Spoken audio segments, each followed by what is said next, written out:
Well, what I said there was precisely right, which is that each state should be able, through the laboratory democracy model, to put in place the plan that works best for them. And if they adopt the Massachusetts plan, terrific. If they adopt a different plan, that's also fine. But recognize Massachusetts teaches some important lessons some states are not going to want to follow. One lesson is health insurance is more expensive in Massachusetts than anywhere else in the country. Now, that's something that Texas and Minnesota and Montana are not necessarily going to want to adopt. And you're going to see, as a result of Obamacare, premiums going up dramatically across the country.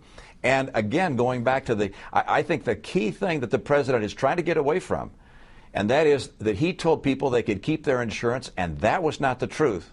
And whether you like the model of Obamacare or not, the fact that the president sold it on a basis that was not true has undermined the foundation of his second term. I think it's rotting it away. And I think the only way he can rebuild credibility is to work with Republicans and Democrats and try and rebuild a foundation. We've got to have a president. We've got to have a president that can lead. And right now, he's not able to do so. But well, what's going to happen is that people are going to lose insurance. You're going to have millions of individuals but some people lose will get their better healthcare plans. plan. Some people will end up saving money in the plans, and yes, some people will pay more. Again, that was also the case in Massachusetts.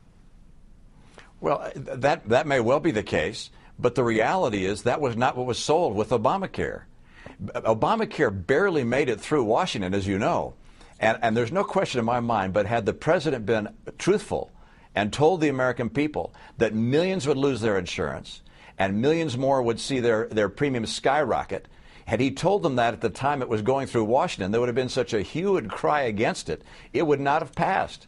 Look, you begin with honesty. We can talk about what's the right plan. And there are aspects of the Massachusetts plan I think other states would be wise to adopt. There are probably aspects that states will say, I don't want that. I got a better idea. Let them try those things. But imposing something that in some ways resembles what we did in Massachusetts on the entire nation is not something, and particularly doing it, by the way, in a dishonest way without telling people what was entailed, is something the American people are rejecting overwhelmingly.